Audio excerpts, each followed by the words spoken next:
আমি এমপি হিসাবে দায়িত্ব নেওয়ার পর আমি যখন খবর পাইছি যে সোনারঘাট এবং মাধবপুর দুইটা পৌরসভা হয়েছে প্রায় 15-20 বছর হয়ে গেছে, এখন পর্যন্ত এই দুই পৌরসভার কোনো ময়লা ফেলানোর জায়গা নাই। আপনি জানেন যে বাথরুম ছাড়া কি কোনো ঘর হইতে পারে, বাড়ি হইতে পারে? আপনি জানেন আর 3-4 বছর যদি যায় তাহলে সোনারঘাট এবং মাধবপুর পৌরসভাটা পুরা ময়লার ভাগারে পরিণত হবে। কেন আপনি কি পৌরসভার ময়লাকে আপনার বাড়িতে নিব? আমি কি পীরের বাজার নিব? আপনারা কি দলাইবার নিবেন? গুগাওরা কি কাদের মামা নিবেন? কেউ তো ময়লা নিতে চায় না।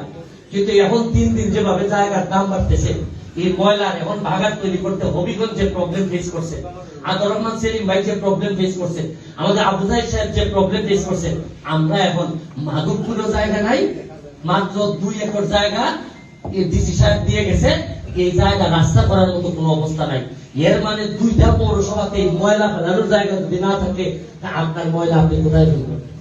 এখন আমার জন্য তো সবচেয়ে বড় চ্যালেঞ্জ হচ্ছে গিয়ে যে পৌরসভার আগে ময়লা ডাম্পিং প্লেস করার জন্য দেখেন আমরা এই যে গত 8 দিন ধরে সোনারঘাটের সব মানুষ নেমে গেছে এই মরা এই যে পুরাতন খোয়াই নদীতে। আমাদের আশ্চর্য হবেন, সারা বাংলাদেশ থেকে 600 মানুষ এসেছে। এরা সব ভদ্রলোকের সন্তান, কেউ কিন্তু কামলা না। আইসা এরা বিডি ক্লিনের নামে আপনারা হয়তো দেখছেন এই পরিমাণ ময়লা, 47টার মতো কইনা দেখছি বাথরুমের লাইন হচ্ছে আমাদের এই মরা খোয়াই নদীতে। এবং কি পরিমাণ দখল হয়েছে।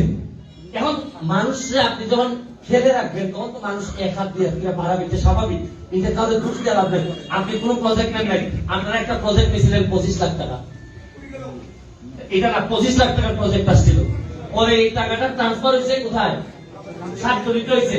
মানে আমার 600 লোক আইসা এখানে ময়লা পরিষ্কার করে দিয়ে গেছে। লাস্টে আমি দেখলাম যে আমার সোনারঘাটের কেউ নামতে চায় না এই ময়লা, কিন্তু ময়লা তো সোনারঘাটের মানুষের ময়লা। আমি লাস্টে এমপি হয়ে আমি দেখলাম যে এরা বলবে যে সোনারঘাটের মানুষ কেমন, আমরা নামলাম একটা মানুষ, আমরা তো তাদেরকে টাকা দিয়ে আনি নাই, একটা টাকা, এবং নিজের ভাড়া দিয়ে আইছে।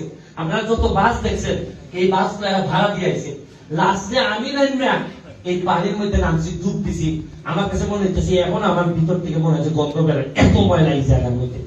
আশা করি আপনারা তো এখন পানিটা আমরা উদ্ধার করছি, দেখা যায় পানি এখন আমরা পুরা 3 কিলোমিটার জায়গা আমরা যদি পুরা ফেনাটা সরাই দিতে পারি, সরাই দিয়ে সুন্দর করে যারা আশেপাশে দুই পাশে যারা এই বাড়ি আছে তাদের সাথে আলাপ করে আমি এই প্রজেক্ট যে প্রজেক্টটা আগামী বা গতবার রাখছিলেন আপনারা, এই প্রজেক্ট কি আমি আজকে খবর পাইছি যে এই প্রজেক্ট নাকি এই আপনার পানি উন্নয়ন বোর্ডের এই ড্রয়ারের ভিতরে ধুলায় নাকি এই প্রজেক্টের এমন অবস্থা ধুলায় নাকি এটারে পরিষ্কার কইরা আগামী সপ্তাহে আমি মন্ত্রণালয়ে নিয়ে যেতেছি যে ওয়ান ওয়ে করে যারা এই বাড়িতে আছে, যারা এই নদীর দুই পাশে যে বাড়ি আছে, এই বাড়ির একটা মুখ থাকবে এইদিকে আর একটা মুখ থাকবে এইদিকে।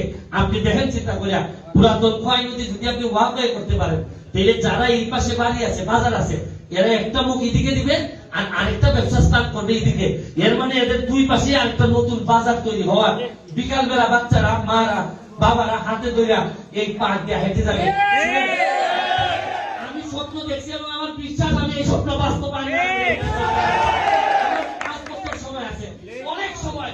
আমি 20 বছরের এমপি হইতে আসি নাই, আমি 5 বছরে এমন একটা এক্সাম্পল তৈরি করতে চাই সারা বাংলাদেশে যেন মানুষ বুঝে যে এমপি হইলে সোনারঘাট শুনেন। এরপরে থেকে আপনি দেখেন কতটা রাস্তা কাঁচা, আমাদের চেয়ারম্যান মেম্বাররা ফেল করে রাস্তার জন্য মানুষ কি পরিমাণ।